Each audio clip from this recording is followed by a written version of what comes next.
Hey folks, Matt Easton here, Scholar Gladiator and Easton Antique Arms of course. Now, I get asked a lot, I get asked a lot on the channel, and also I get emails and I get messages on Facebook and other social media venues and everywhere about the modern replica military swords, mostly British military swords it has to be said, but also American, French and other nationalities, Italian as well. So the question that usually gets asked to me is, who would I recommend to get a good replica, for example 1796 light cavalry sabre? Now, obviously I'm known for antiques. I run an Easton Antique Arms, link below, and I'm fairly well known, whilst I look at lots of different swords, medieval swords, Indian swords, Chinese swords, all kinds of stuff. I'm mostly known for British military swords and just kind of military sabres in particular, in general, of various nationalities. And I have a kind of pretty much standard answer on this, but I thought I'd develop a bit more in a little video for you guys so that I can just point people to this video and hopefully it'll be useful. But what I'm going to do now is I'm going to move out of my study and away from the sword collection, and we're going to move to my workshop. So let's carry on this conversation there. Hey folks, so welcome out to my workshop. Now, the first thing is that when people ask me about replicas of military era swords, whether they're British or whatever else, American or Italian or French or whatever, my basic answer is there are no companies making really good, accurate replicas of military period swords, number one. And number two, for the amount that you pay for a replica, you can very often buy an antique. So let's unpack that a little bit. Who is making replicas of military era swords? Well, that's a very big question because of course there are lots of custom makers. There are lots of bespoke swordsmiths and knifesmiths who are making good quality swords and knives, and some of those will indeed make you pretty much a perfect replica. So if I just grab something, I've got various, you can't see because it's off camera, but I've got various storage things here. I've got loads of antique swords there, I've got loads of antique swords here. So I just pull one out. So this is actually sale stock on Easton Antique Arms website at the moment. But this is a very nice Napoleonic era flat unfullered blade of a light cavalry officer's sword. Now, if you want to get someone to, if you want a replica of this sword, then indeed you could go to a very good swordsmith and say, can you please make me a replica of one of these? Now, I'm not going to go into naming swordsmiths who you could approach.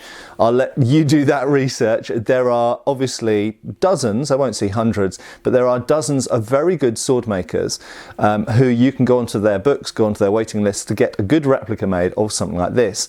That being said, they will rarely be able to surpass the quality of the antique. In some regards, they will surpass it. So in terms of the metallurgy, in terms of the steel that they use, and probably even the heat treatment, because science has moved on, technology has moved on, indeed, they can probably make a more reliable and harder and tougher blade now than they could in the year 1800 roughly when this was made, because that's 200 years ago, more than 200 years ago. So yes, absolutely, in terms of metallurgy, they can probably make something technically better in that regard. But in terms of the fineness of the distal taper, the detailing of the grip, the use of the shagreen with the silver grip wire, the way it's very finely done and all fits together absolutely beautifully, the detailing of the little lines around the ferrule. There are some swordsmiths who can replicate this. Again, I'm not going to name names, but I can think of one off the top of my head based in Scotland. I can think of one who makes an American one who's very famous for making basket hilts. So there are some people that can do hilts of this quality. But there aren't many, I have to say. There are people who will replicate this style of sabre for you, but there aren't many who will make it as finely as the antique is made, even if it's metallurgically and perhaps in terms of heat treatment because of modern science, even if it's superior in that regard. Okay, so absolutely you can go to a bespoke sword maker, but that's not really what we're talking about here, because for one fundamental reason, cost. If you're going to go to a bespoke sword maker, yes, you can get them to make something pretty close to the original and as beautifully made and possibly even tougher in quality. But you will be paying a lot of money equivalent to an antique. So let's put that aside, because I think 95% of people who ask me this question are asking in the hope that the product they're going to buy will be cheaper than an average antique sword, because otherwise what's the point? You may as well buy an antique.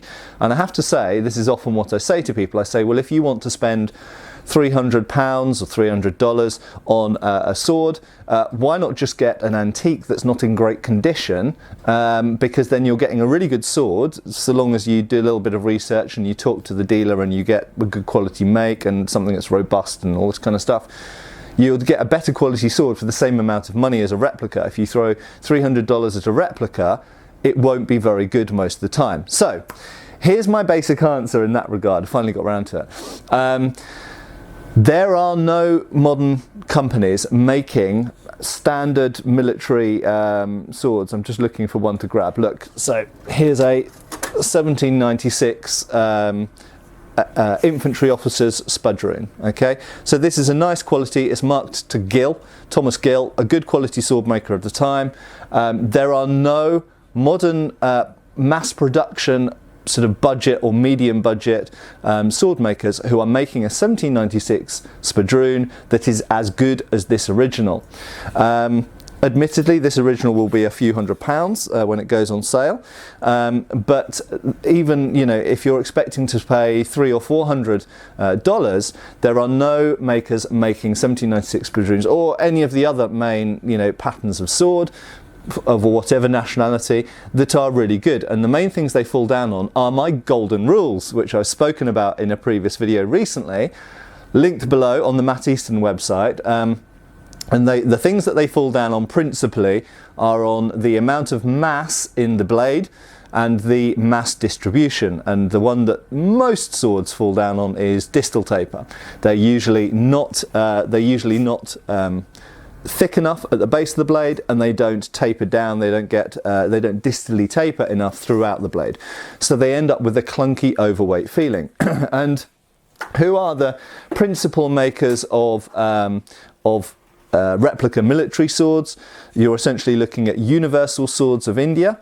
You're looking at Deepeeka, perhaps. You're looking again of India. If you're looking at Cold Steel, and I believe their swords are also made in India. So not to say that the companies that are currently making them couldn't make a really good replica sword. I believe they could, and that's what my golden rules to sword replication, linked below, are all about. I absolutely think that any of these companies, with some guidance and a little bit of extra effort and not really any extra cost, there's no reason why these need to cost more, they could make much better quality replica military swords than they currently do, but they don't at the moment.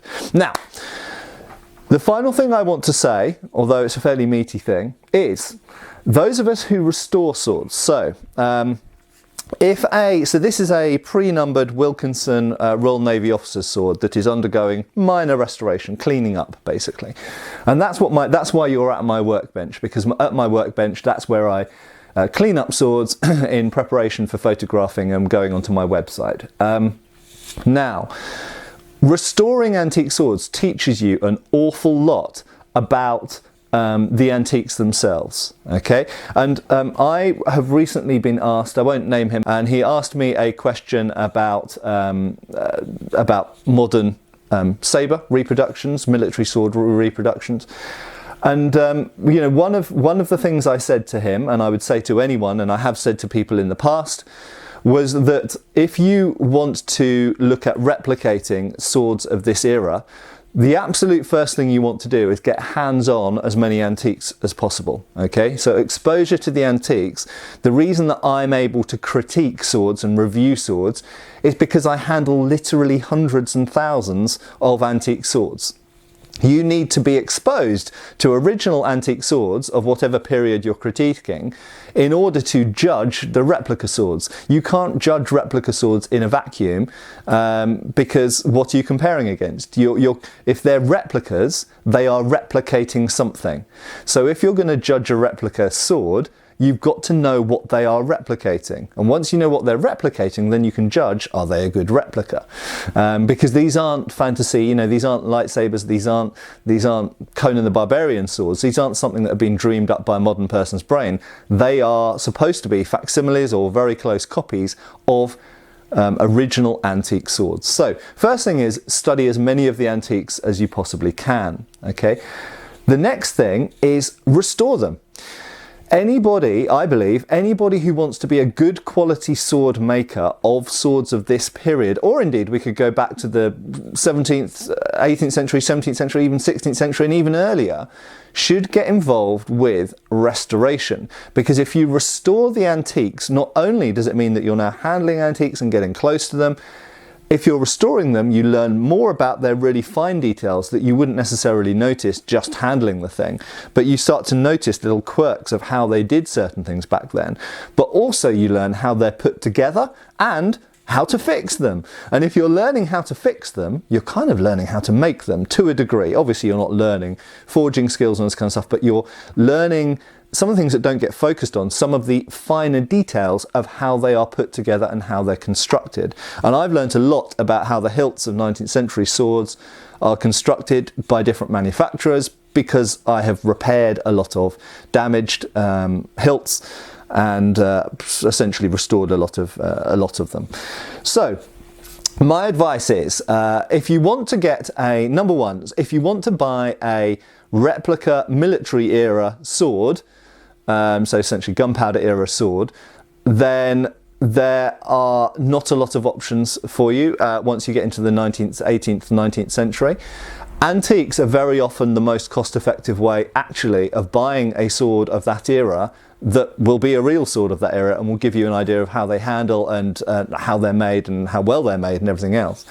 The replicas are, for the most part, pretty poor comparisons. Whilst they might be reasonably well made in themselves, they are often not very close to the originals in terms of weight distribution. Usually distal taper is missing or not enough. That's the first thing, okay? So often an antique is more cost effective. If you want to not spend very much money, if you only want to spend $150, $200, then that's cheaper than a lot of the replicas, and you can get a poor condition antique sword that, whilst it might be aesthetically, it might be covered in rust and it might be not very pretty to look at, in terms of handling, if you want to swing it around and get an idea of what it feels like, then an antique will often be cheaper than a replica and it will be a better sword. I've also spoken about this in regards to using swords for cutting as well, but that's another topic.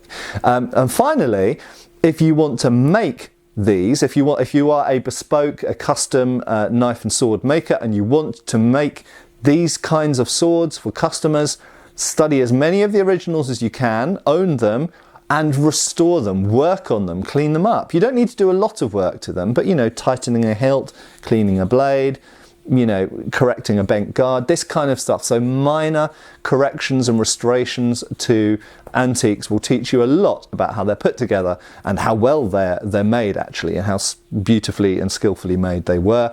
And many of the skills, I won't say they have been lost, but many of the skills that they were using have become very, very scarce.